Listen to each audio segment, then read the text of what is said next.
പുതുമുഖങ്ങൾ നിറഞ്ഞ ഇത്തവണത്തെ നിയമസഭയിൽ MLA-മാരുടെ സത്യപ്രതിജ്ഞാ ചടങ്ങ് ഭാഷ കൊണ്ടും വേഷം കൊണ്ടും പുതുമകൾ നിറഞ്ഞതായി. മലയാളത്തിന് പുറമെ തമിഴ്, കന്നഡ, ഇംഗ്ലീഷ് ഭാഷകളിൽ അംഗങ്ങളിൽ സത്യപ്രതിജ്ഞ ചെയ്തു. ഭരണഘടന ഉയർത്തിപ്പിടിച്ച് സന്ദീപ് വാര്യരും നെഹ്റു തൊപ്പിയണിഞ്ഞ VP സജീന്ദ്രനും സത്യപ്രതിജ്ഞ ചെയ്തു.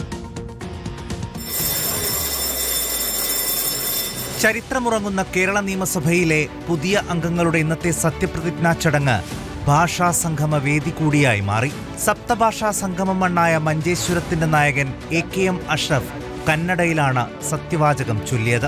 ಕಾನೂನಿನ ಮೂಲಕ ಸ್ಥಾಪಿತವಾದ ಭಾರತದ ಸಂವಿಧಾನದ ವಿಷಯದಲ್ಲಿ ദേവികുളത്തെ ഇടത് കോട്ട പൊളിച്ച F രാജയുടെ സത്യപ്രതിജ്ഞയാകട്ടെ തമിഴിലും.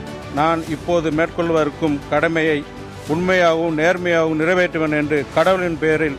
മന്ത്രിയായി ഇംഗ്ലീഷിൽ സത്യപ്രതിജ്ഞ ചെയ്ത K മുരളീധരൻ ഇന്ന് MLA-ആയി സഭയിലും ഇംഗ്ലീഷിനെ കൈവിട്ടില്ല. കൂട്ടിന് രമേശ് ചെന്നിത്തലയും മാത്യു കുഴൽനാടനും രമേശ് പിഷാരടിയും ഷിബു ബേബി ജോണും ഫൈസൽ ബാബുവും സന്ദീപ് വാര്യരും. that I will bear true faith and allegiance to the Constitution of India, that I will uphold the sovereignty and integrity of India, and that I will faithfully discharge the duty upon which I am about to enter.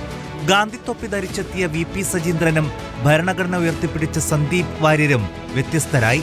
Do swear in the name of God that I will bear true faith and allegiance to the Constitution of India.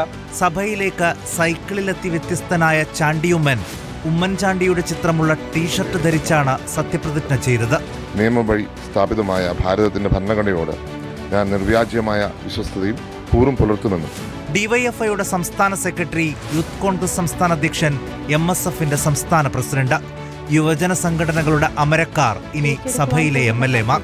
ഞാൻ വിശ്വസ്തയോടുകൂടി നിർവഹിക്കുമെന്നും ദൈവത്തിന്റെ നാമത്തിൽ സത്യം ചെയ്യുന്നു. News desk reporter.